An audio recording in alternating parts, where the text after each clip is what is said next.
আসসালামু আলাইকুম। আজকের রেসিপি মাংস কারি। মাংস কারির যেসব উপকরণগুলো লাগবে: মাংস,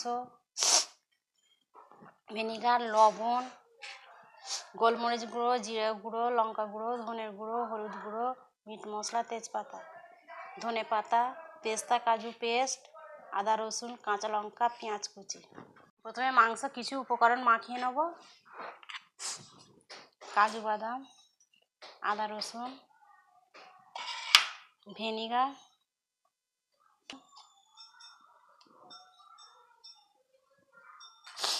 মিট মশলা।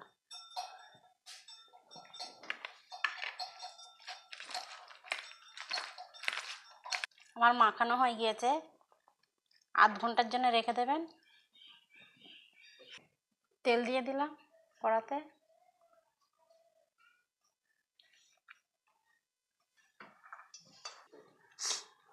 তেজপাতা দিয়ে দিলাম,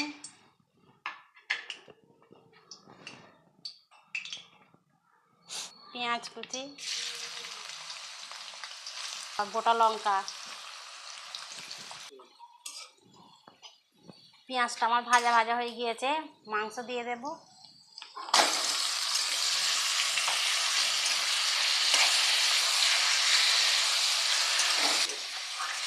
মাংসটা পেঁয়াজের সঙ্গে কিছুক্ষণ কষতে হবে। মাংসটার সঙ্গে পেঁয়াজের সঙ্গে মেশানো হয়ে গিয়েছে আমার। এর উপরে মশলাগুলো দিয়ে দেব: হলুদ গুঁড়ো, ধনে গুঁড়ো, লঙ্কা গুঁড়ো, গোলমরিচ গুঁড়ো, জিরে গুঁড়ো। অল্প অল্প করে পানি দিয়ে কষে নিতে হবে, মশলাটা যাতে ধরে না যায়।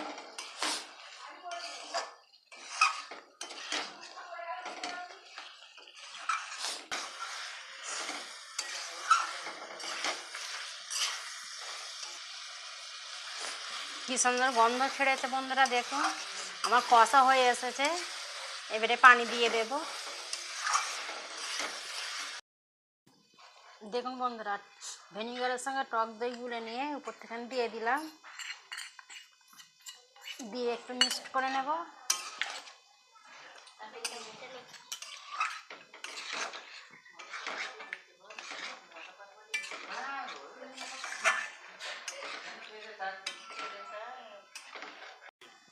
ধনে পাতা কুচি দিয়ে দিলাম, দিয়ে 10 মিনিটের জন্য আমি রেখে দেবো কুক করতে। দেখুন বন্ধুরা, মাংস কারি আমার রান্না হয়ে গিয়েছে। এইভাবে রান্না করবেন, একবার বাড়িতে রান্না করে খাবেন এইভাবে।